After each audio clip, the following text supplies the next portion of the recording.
Oi, hoje a gente vai falar um pouco de John Locke, que é considerado o pai do liberalismo, que foi nascido no dia 29 de agosto de 1692 em Winston, no Reino Unido. Ele estudou e lecionou em Oxford, tendo estudado ciências naturais, filosofia e medicina, e ele também deu aula de filosofia e retórica grega. Locke foi um dos principais filósofos ingleses e ficou notoriamente conhecido por defender o empirismo britânico.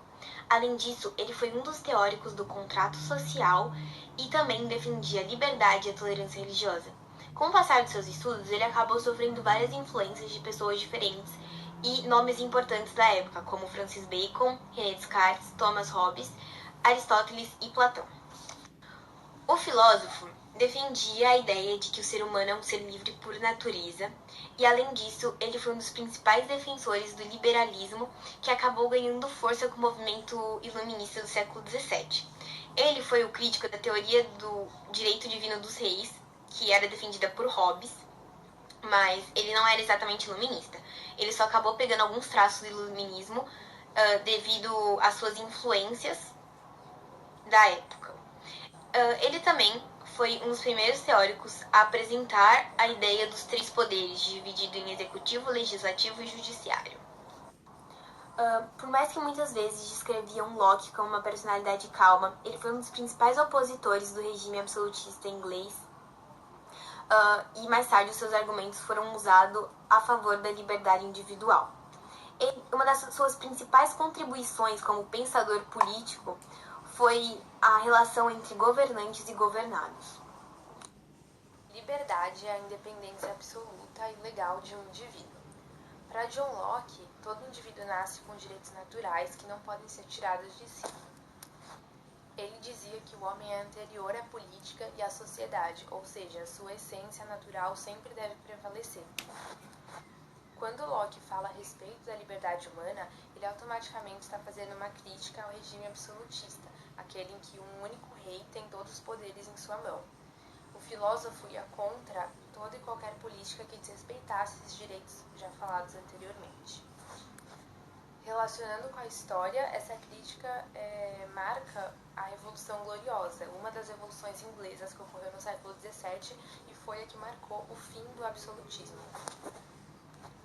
Para John Locke, o Estado existia apenas para defender e proteger esses direitos naturais dos seres humanos.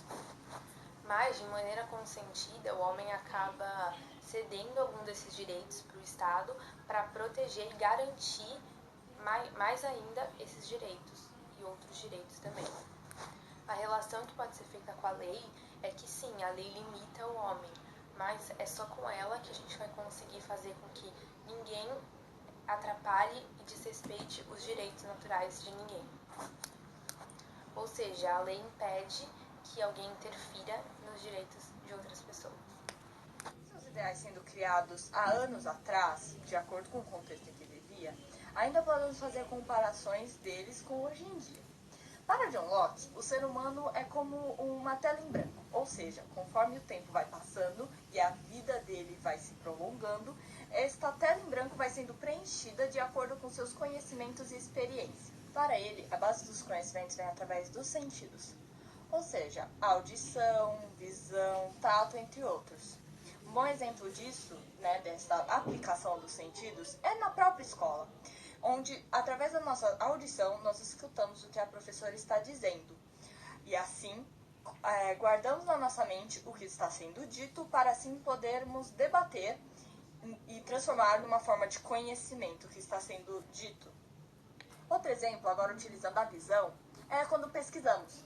Através da visão, nós lemos o que está escrito, e aí fica guardado na nossa memória.